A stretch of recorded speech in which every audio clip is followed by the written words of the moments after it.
आपका किया गया भजन, आपका किया गया मंत्र जाप, जब आप करने के लिए बैठें, उपास करें, मंत्र जाप करें, कीर्तन करें, तो आप जब जप करने या कीर्तन करने या मंत्र जाप करने या उपास करने के लिए जब तैयार हों और आगे बढ़ें, उपवास करते समय, तप साधना करते समय कोई परिवार का व्यक्ति आकर यदि आपका हाथ पकड़कर उठा दे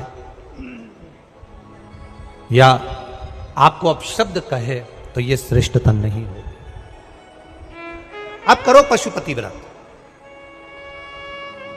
आप करो सोमवार के व्रत, पर निवेदन है कि व्रत करते समय, व्रत के पहले आपके परिवार वालों को, आपकी पति को, माता पिता को, परिवारजन को यह बात बता दी जाए कि हम ये व्रत कर रहे हैं। क्यों? उसका कारण केवल इतना सा है कि जब हम ये परिवार वालों को बता देंगे कि हम व्रत कर रहे हैं, तो आपके व्रत में कोई टोकने वाला नहीं रहेगा, आपके व्रत को कोई रोकने वाला नहीं रहेगा, और आप निष्कपट भाव से भगवान की अविरल भक्ति को धारण कर सकते हैं।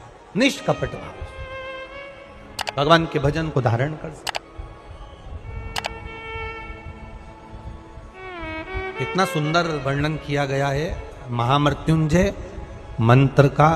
यदि हम किसी ब्राह्मण से अनुष्ठान करवा रहे हैं, महामृत्युंजय मंत्र का यदि हम किसी ब्राह्मण से अनुष्ठान करवा रहे हैं, शिव महापुराण की कथा कहती है, अनुष्ठान पत्नी करवा रही है या पति करवा रहा है, सास करवा रही है या ससुर करवा रहा है, घर का जेठ करवा रहा है या जेठानी करवा रही है, शिव महापुराण की कथा कहती है, जितने लोग आपके घर में रह रहे हैं, जितने लोगों के साथ आप 24 घंटे घर के अंदर रह रहे हैं, जब हम पशुपति व्रत करें या महामृत्युंजय का अनुष्ठान किसी ब्राह्मण से करवा रहे हैं या मंदिर में हम अनुष्ठान करवा रहे हैं, तो भी हमारे चित्तवृत्ति से हमारे परिवार वालों को यह मालूम होना चाहिए कि मैंने उन ब्राह्मण के द्वारा अपने परिवार के हित के लिए, अपने बुजुर्ग के हित के लिए, अपने घर के हित के लिए मैंने महामृत्युंजय का अनुष्ठान करवाया है। उसका पुण्य 4 गुना बढ़ता है, जिससे घर के लोगों में कोई विस्मयता उत्पन्न ना हो।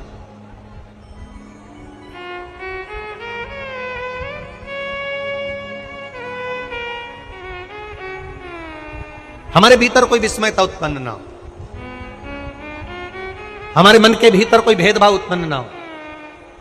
और हम तो यहां तक कहेंगे, आप अगर शंकर जी के मंदिर में जा रहे हो, 1 लोटा जल चढ़ा रहे हो, शंकर जी के मंदिर में पहुंचकर 1 लोटा जल समर्पित कर रहे हो, तो भी आपके घर के लोगों को मालूम होना चाहिए कि ये पास वाले शिव मंदिर में गई है, मेरे पास के मंदिर में मेरा घर का बच्चा शंकर जी को जल चढ़ाने गया है, मेरा पति पास के मंदिर में शंकर भगवान को जल समर्पित करने के लिए गया है। ये घर के लोगों को ज्ञात होना चाहिए।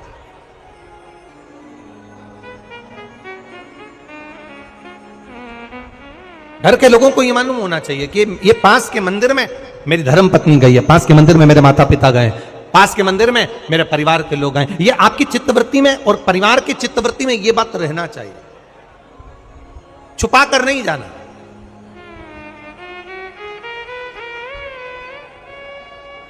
छुपा कर भगवान के मंदिर में नहीं जाना, छुपा कर पशुपति व्रत नहीं करना। महाराज, शिव महापुराण की कथा वर्णन करती है कि आप भगवान का अगर कोई व्रत, कोई साधना, कोई नियम ले रहे हो, माना आपने कोई व्रत करा, कोई करी, पर घर के लोगों को वो ज्ञात होना चाहिए कि ये मंदिर तक जा रही है, ये पशुपति व्रत कर रही है, आराधना कर रही है। आज माता पार्वती जी ने शिव जी के सम्मुख में ये बात कह दी कि मैं एकांत में जाकर भगवान का तप करना चाहती हूं और एकांत में बैठकर तप करना चाहती हूं, और उस तप का जो पुण्य है वो आपको देना चाहती हूं। शंकर भगवान ने तुरंत माता पार्वती जी से कहा, सुनो जगत जननी, सुनो जगदम्बा, सुनो पार्वती, आप तप करो, मना नहीं है, आप साधना करो, मना नहीं है, आप आराधना करो, मना नहीं है।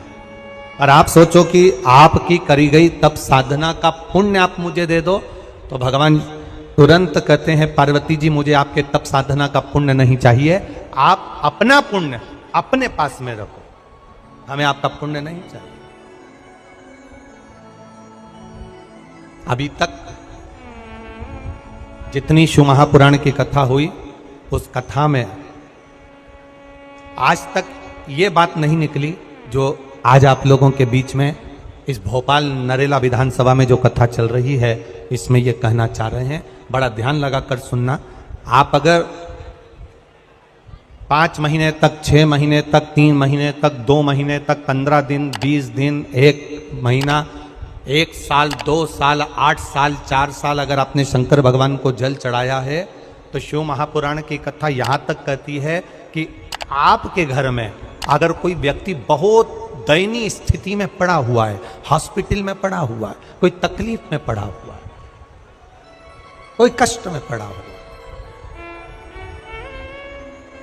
तो आप जब भगवान शिव को जल समर्पित करो तो बाबा से ये विनती कर कर भी जल समर्पित कर सकते हो कि मेरे परिवार का एक व्यक्ति, उसका ये साथ में ये हो गया और वो हॉस्पिटल में पड़ा, उसका नाम ये है, गोत्र ये है। बाबा, हमने जो तप साधना करी है, हमने जो इतने महीने तक आपको जल समर्पित करा है, हमने जो बेलपत्र समर्पित करी है, मेरे बाबा आज स्वीकार करना। और जो हॉस्पिटल में पड़ा है, जो कर्जे में लदालूम पड़ा है, जो तकलीफ भोग रहा है, ऐसी कृपा करना बाबा कि मेरे 2 महीने जो मैंने जल चढ़ाया है, उस चढ़ाए गए जल का पुण्य मैं उसके खाते में देती हूं और उसको ठीक कर देना। यह पुण्य का भाग है।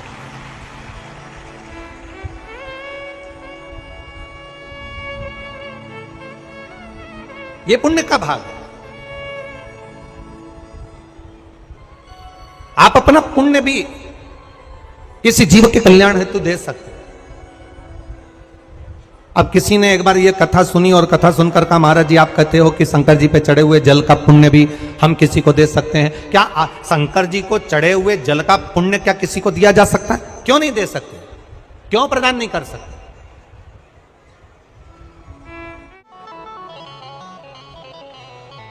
एक पुण्य का अपने भीतर एक विचार फिर करिएगा। बड़े बड़े सावधानी की कथा है। आप लोग सोचो कि यह कथा यहां से सुनी, यहां से निकाल दी, बच्ची कुची थी कपड़े में झटकार दी। यहां कथा अगर सुनने के लिए आए हो तो थोड़ा दिल लगाकर सुनना, मन लगा